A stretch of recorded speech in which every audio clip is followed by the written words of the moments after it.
21% किसी भी एंगल से आप सोच के देखिए, चलिए आप 50, 60, 70, 80, लेकिन आप एक जमीन आसमान का अंतर है। यहाँ 80% गैर झारखंडी नौकरी कर रहे हैं निजी क्षेत्रों में और 20% झारखंडी नौकरी कर रहे हैं। और ये विपक्ष का विधायक होने के नाते मैं नहीं कह रहा हूँ, सरकार का उत्तर कह रही है। तो सत्र अटेंड करने के बाद आपको क्या लगा कि बाहर भीड़ में गाड़ी पर खड़ा होकर बोलना और सदन के अंदर बोलना, दोनों में कितना कल गाना गाने लगे थे, उस पर मंत्री ने आपको बताया कि क्या नियम होता है और ये किस नियम सिर्फ जयराम महतो के लिए, माननीय सनी जी आपको कहना चाहेंगे, ये नियम केवल जयराम महतो के लिए है।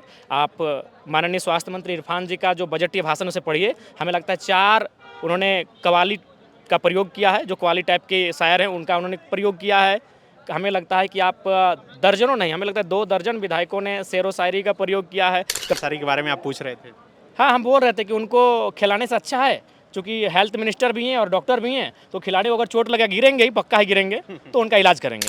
इस वक्त बात करने के लिए हमारे साथ डुमरी के विधायक जयराम कुमार महतो हैं। जयराम महतो ने आज झारखंड विधानसभा में सरकार से ये सवाल पूछा था कि निजी कंपनियों में कितने झारखंडी काम कर रहे हैं।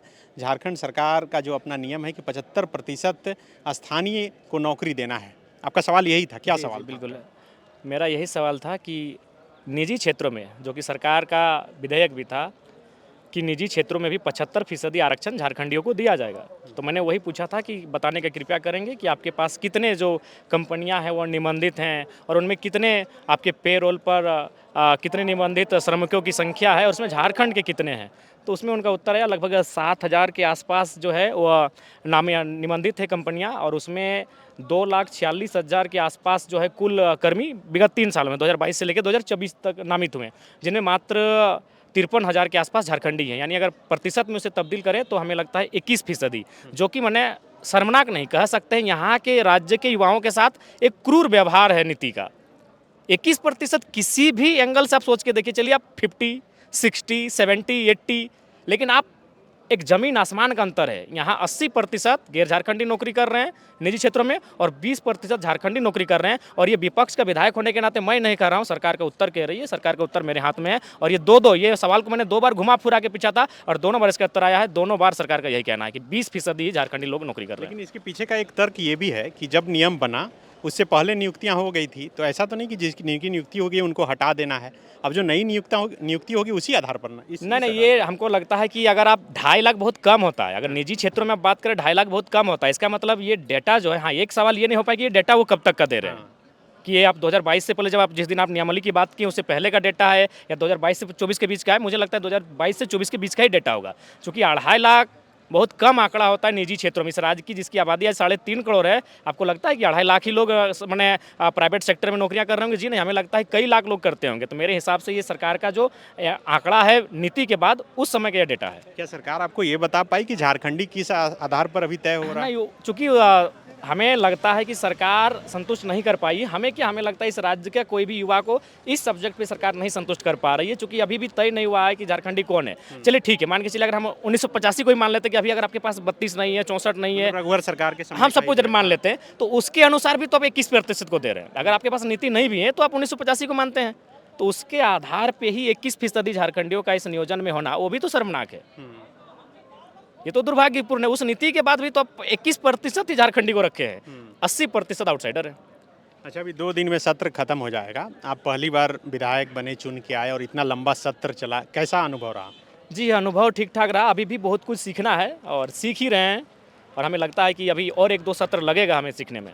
कल गाना गाने लगे थे, उस पर मंत्री ने आपको बताया कि क्या नियम होता है? ये नियम सिर्फ जयराम महतो के लिए, माननीय सनी जी आपको कहना चाहेंगे, ये नियम केवल जयराम महतो के लिए है। आप माननीय स्वास्थ्य मंत्री इरफान जी का जो बजटीय भाषण उसे पढ़िए, हमें लगता है 4 उन्होंने कव्वाली का प्रयोग किया है, जो कव्वाली टाइप के शायर हैं उनका उन्होंने प्रयोग किया है। हमें लगता है कि आप दर्जनों नहीं, हमें लगता है 2 दर्जन विधायकों ने शेर व शायरी का प्रयोग किया है, कविताओं का प्रयोग किया है। तो कहीं ना कहीं ये केवल सबकी नज़र है जयराम महतो पर, ये सदन में अपने मुद्दों के साथ प्रखर ना हो पाए, इसीलिए बीच में टोका जाता। ठीक है, हमने तो वो भी कहा अध्यक्ष महोदय से कि यदि गुनगुनाना नहीं है, ये सदन संसदीय नहीं है, तो आप जब मेरा भाषण खत्म हो जाएगा, क्योंकि हम 2 मिनट का ही भाषण दे रहे हैं, तो आप खड़ा होकर बोलते हैं कि जयराम बाबू, जब आप आगे नेक्स्ट टाइम आपको मौका मिलेगा तो गुनगुनाइएगा नहीं। बात खत्म था। लेकिन हमको 1.5-2 मिनट का समय मिलता है, उसमें 2-3 मंत्री खड़ा होकर अगर डिस्टर्ब करेंगे तो ये कतई उचित नहीं है। दूसरी बात, जयराम महतो डायरेक्ट तो इतना हिम्मत नहीं कि एक नया विधायक आके गीत गाएगा यहाँ। हम तो पहला सत्र में बैठे थे, एक दिन भी हम कोई कविता और गीत नहीं गाए। 4 दिन का जो पहला सत्र था आपका दिसंबर महीने में, इसमें भी हम लगभग 4-5 दिन तक कुछ नहीं, ना कविता ना शायरी, हम सिंपल अपना मुद्दों पे बात करते थे। लेकिन हमने देखा इसी सदन में मंत्री लोग कविता का पाठन कर रहे हैं। इसी सदन में जो विपक्ष के नेता हैं, जो 7 बार 6 बार 5 बार से विधायक चुन के आ चुके हैं, वो शेरो शायरी का प्रयोग कर रहे हैं। तब ना हम हिम्मत मिला कि भाई वे लोग प्रयोग कर सकते हैं तो हम भी ट्राई करते हैं। और पर्यटन पे चर्चा हो रही थी, हमने सोचा चलिए झारखंड की खूबसूरती को पर्यटन के माध्यम से बताया जाए। तो सत्र अटेंड करने के बाद आपको क्या लगा कि बाहर भीड़ में गाड़ी पर खड़ा होकर बोलना और सदन के अंदर बोलना, दोनों में कितना अंतर है? भीड़ और जनसभा में जन मुद्दों की बात करना और सदन में बात करना, दोनों में अंतर है। क्योंकि सदन में जैसे हम जो भी बात किए, हमने जो भी सवाल किया, मान के चलिए उन्होंने अगर सरकार ने उत्तर दिया तो इसका मतलब सवाल पूछ पाए? हमें लगता है हमने बहुत सारे सवाल किए, हमारा किसी भी सवाल खाली नहीं था। हाँ, ये है कि हमको बोलने का मौका नहीं मिला क्योंकि नंबर पीछे था, बाकी हम सवाल में कमी नहीं रखे हैं। 2 बार मुख्यमंत्री भी जवाब दिए आपके सवाल? निसंदेह 2 बार मुख्यमंत्री भी हमारे सवाल का उत्तर दिए।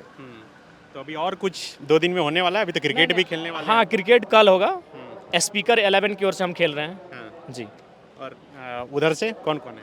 उधर से जो सत्ता पक्ष गई हैं, सत्ता पक्ष वाले CM 11 से खेलेंगे और विपक्ष वाले स्पीकर 11 से। इरफान अंसारी के बारे में आप पूछ रहे थे? हाँ, हम बोल रहे थे कि उनको खिलाने से अच्छा है, क्योंकि हेल्थ मिनिस्टर भी हैं और डॉक्टर भी हैं, तो खिलाड़ी को अगर चोट लगे, गिरेंगे ही, पक्का ही गिरेंगे, तो उनका इलाज करेंगे। गोल, जहां 27 वर्षों के सफर में 17,000 से भी अधिक छात्रों ने डॉक्टर एवं इंजीनियर बनकर भरे सफलता की ऊंची उड़ान, जहां साधारण छात्र भी झारखंड टॉपर्स बनकर बना रहे इतिहास। दूरदर्शी शिक्षाविद श्री विपिन सिंह के मार्गदर्शन में मेडिकल एवं इंजीनियरिंग के लाखों छात्रों के लिए आशा की किरण के रूप में गोल, नेशंस लीडिंग इंस्टीट्यूट। बायोम सिर्फ मेडिकल प्रिपरेशन का संस्थान। बायोम से लगातार दूसरी बार नीट यूजी में 700 मार्क्स पार। 10th पास स्टूडेंट्स के लिए फाउंडेशन कोर्स, 11th पास स्टूडेंट्स के लिए फ्रेशर कोर्स और 12th पास स्टूडेंट्स के लिए टारगेट कोर्स 17 अप्रैल से शुरू हो रहे हैं। कॉल 7360066190 और visit Biome, circular road near women's college and Hinoo, Ranchi. thefollowup.in. Like, share, and subscribe. www.thefollowup.in